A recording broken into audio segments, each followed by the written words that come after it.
తదుపరి సింహరాశి వారికి వారం మధ్య ఫలితాలు గోచరిస్తోంది.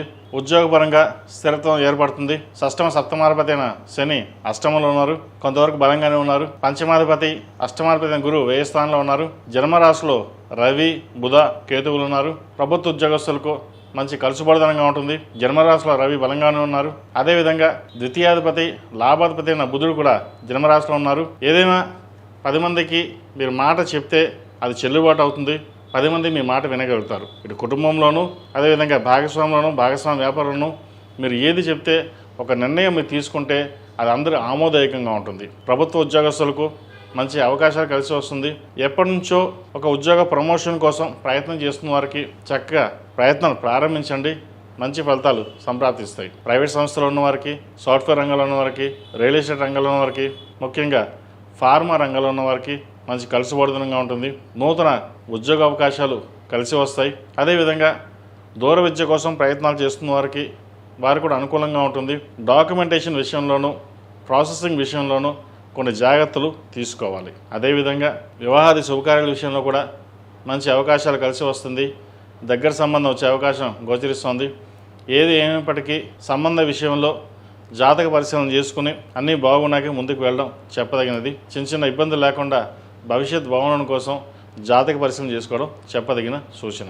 ఈ రాశిలో జన్మించిన స్త్రీలకు వృత్తి ఉద్యోగపరంగా వ్యాపారపరంగా కొంతవరకు బాగానే ఉంటుంది. ఆరోగ్యం పట్ల కొన్ని జాగ్రత్తలు తీసుకోవాలి. ధనం అధికంగా ఖర్చు అయ్యే అవకాశం గోచరిస్తోంది. ఏది ఏమైనప్పటికీ మనసును ప్రశాంతంగా ఉంచుకుని తీసుకునే నిర్ణయాలు ఏవైతే ఉన్నాయో లాభపడతారు. ఈ వారం మీరు తీసుకునే ఏ నిర్ణయమైనా సరే మంచి లాభదాయకంగా ఉంటుంది. తీసుకునే నిర్ణయాలు భవిష్యత్తు ఉపయోగకరంగా ఉండే అవకాశం గోచరిస్తోంది. అదేవిధంగా సంతానానికి సంబంధించిన వ్యవహారాలు, సంతానం కోసం ప్రయత్నం చేస్తున్న వారికి ఒక శుభవార్తను వింటారు. సంతానపరంగా అనుకూలంగా ఉంటుంది. అదేవిధంగా దూర ప్రాంత ప్రయాణం కలిసి వస్తుంది. చతుర్థాధిపతి భాగ్యాధిపతి అయిన కుజుడు లాభస్థానంలో బలంగా ఉన్నారు. వ్యయ ప్రయాసాలతోటి కొన్ని కార్యక్రమాన్ని పూర్తి చేస్తారు. ముఖ్యంగా భూ సంబంధించిన వ్యవహారాలు ఏవైతే ఉన్నాయో అవి వారం లాభదాయకంగా ఉంటుంది. అదేవిధంగా ఐరన్, స్టీల్, మెకానికల్ ఈ రంగాల్లో ఉన్న వారికి మంచి అభివృద్ధి పదంలో ముందుకు వెళ్తారు. రియల్ ఎస్టేట్ పరంగా కొత్త ప్రాజెక్ట్ని ప్రారంభించాలి అన్న ఆలోచన చేస్తారు. అన్ని విధాలుగా చూసుకుని ముందుకు వెళ్ళండి. తప్పకుండా మంచి ఫలితాలు సంప్రాప్తిస్తాయి.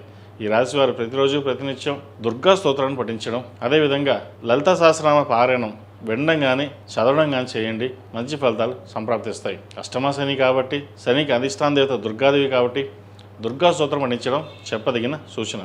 అదేవిధంగా ప్రతిరోజు ప్రతినిత్యం ఓం నమో నారాయణ వత్తులు, లక్ష్మీ తామరతులు కలిపి దీపారాధన చేయండి. వీరికి అష్టమ శని నడుస్తుంది కాబట్టి నువ్వుల నూనెతో దీపారాధన చేయడం శ్రేష్టం. శని ప్రభావం అనేది తగ్గి కొన్ని అనుకూలమైన ఫలితాలు సంప్రాప్తిస్తాయి. అదేవిధంగా శ్రావణ మాసం కాబట్టి ఆడవారు ప్రతిరోజు ప్రతినిత్యం అమ్మవారికి ఖడ్గమాల అర్చన చేయడం చెప్పదగినది. కుబేరు కుంకుమతోటి, మొగలుపూ కుంకుమతోటి ఖడ్గమాల అర్చన చేయండి.